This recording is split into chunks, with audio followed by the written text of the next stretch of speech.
Now students इस question को देखिए, आपसे कह रहा है कि in an AP given that first term is this. अब आपको पता है भाई फर्स्ट टर्म आपका 54 यहां पर दे दिया उसने, कह रहा है कॉमन डिफरेंस इज -3, तो डी की वैल्यू आपको -3 आपको दिया हुआ है, एंड एनेट टर्म इज 0। बहुत सही भाई, ध्यान सुनिए बच्चों, आपका एनेट टर्म ही 0 दे दिया। अब ये बताओ एनेट टर्म होता कितना है, a plus n minus one into d, ठीक, इज इक्वल टू 0। अब a और d रखिए, इसमें a की वैल्यू अगर हम 54 रखेंगे और plus n minus one into, अब जरा ध्यान देना डी की वैल्यू हम लोग -3 रखेंगे, ब्रैकेट में रखना भाई, इज इक्वल टू 0। अब जरा ध्यान दें 54 हमारे पास उधर जाएगा, तो n माइनस वन इंटू में ब्रैकेट में रखिएगा -3 इज इक्वल्स टू -54 होगा भाई, प्लस का 54, 0 -54 -54। अब सुनो, ये -3 उधर डिवाइड लगाएगा, तो n minus one is equals to ये -3 इसमें मल्टीप्लाई, उधर जाके डिवाइड लगाएगा, साइन मत चेंज कर देना, पूरा -3 नीचे जाएगा यहाँ पे पूरा।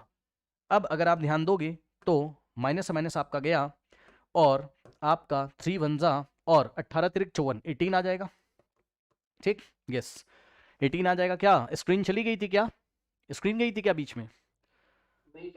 नहीं गई थी ना, देखिए तो हमारे पास आएगा कितना 18, ठीक।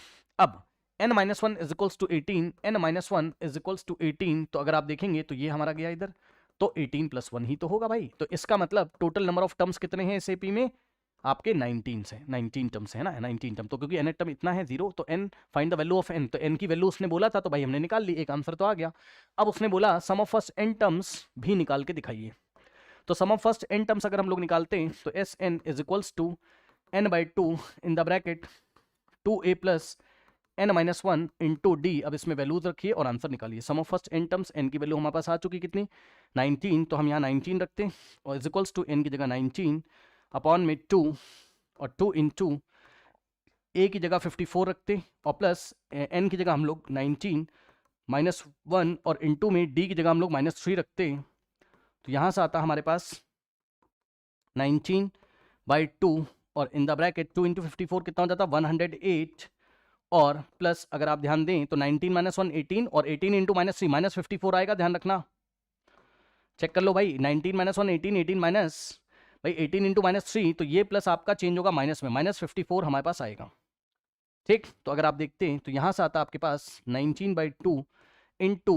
108 -54, तो 54 ही तो बचेगा, ठीक। तो 2 वन जा और 2 टू जा और 1 जाएगा 7, तो 19 इंटू 27 करेंगे तो आपका 19 टर्म्स का सम, भाई उसने n टर्म्स का सम बोला है, मतलब n की वैल्यू 19 है, यानी कि 19 टर्म का सम हमें बताना है, तो 19 इंटू 27 हम लोग करते तो आंसर हमारे पास यहाँ पर आ जाता।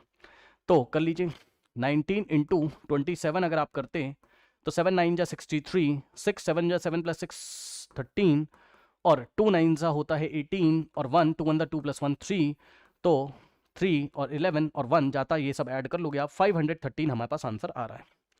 तो इस तरीके से 19 टर्म्स का जो सम है, यानी कि n टर्म्स का जो सम है 513 है और n की वैल्यू हमारे पास कितनी है 19 हमें दी हुई है, ओके।